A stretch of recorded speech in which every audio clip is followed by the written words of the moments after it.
প্রতিষ্ঠার ৫৩ বছরেও নিজস্ব কোনো মাঠ নেই বাংলাদেশের ফুটবল ফেডারেশনের। আজ বাফুফে ভবন পরিদর্শনে আসা যুব ও ক্রীড়া মন্ত্রণালয়ের উপদেষ্টা আসিফ নজরুলের কাছে তাই কয়েকটি স্টেডিয়াম চেয়েছেন বাফুফের বর্তমান কমিটির সদস্যরা।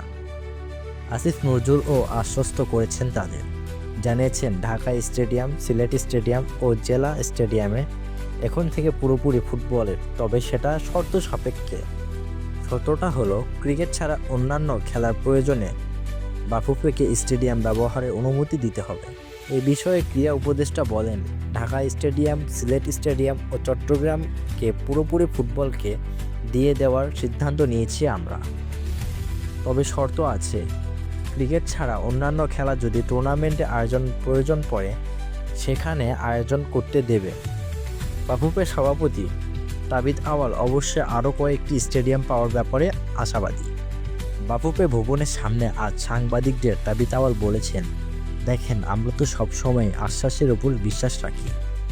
সকলের চেষ্টা থাকলে এবং সকলকে নিয়ে দেশের স্বার্থে, ফুটবলের স্বার্থে আমরা খালি দুটো স্টেডিয়াম দিয়ে শুরু করতে যাচ্ছি। ভবিষ্যতে আরও কয়েকটা স্টেডিয়াম আমরা পাবো। যুব ও ক্রীড়া মন্ত্রণালয়ের উপদেষ্টা আসিফ নজরুলের সঙ্গে নিজেদের ১ বছরের সফলতা এবং ভবিষ্যতের পরিকল্পনা নিয়ে আলোচনা করেছেন বর্তমান কমিটিরা। পাশাপাশি ভবিষ্যতেও সরকারি সহযোগিতা অব্যাহত থাকবে বলে আশাবাদী তাবিথ আউয়াল। আজকে আমরা মূলত আমাদের আগামী ১ বছরের যে পরিকল্পনা সেটা উপদেষ্টা মহোদয়ের সঙ্গে শেয়ার করেছিলাম। এছাড়া সরকার যে সহযোগিতা করছেন আর্থিকভাবে এবং অবকাঠামোর মাধ্যমে, আমরা চাই সেটা অন্তত আগামী ১ বছর যেন অব্যাহত থাকে।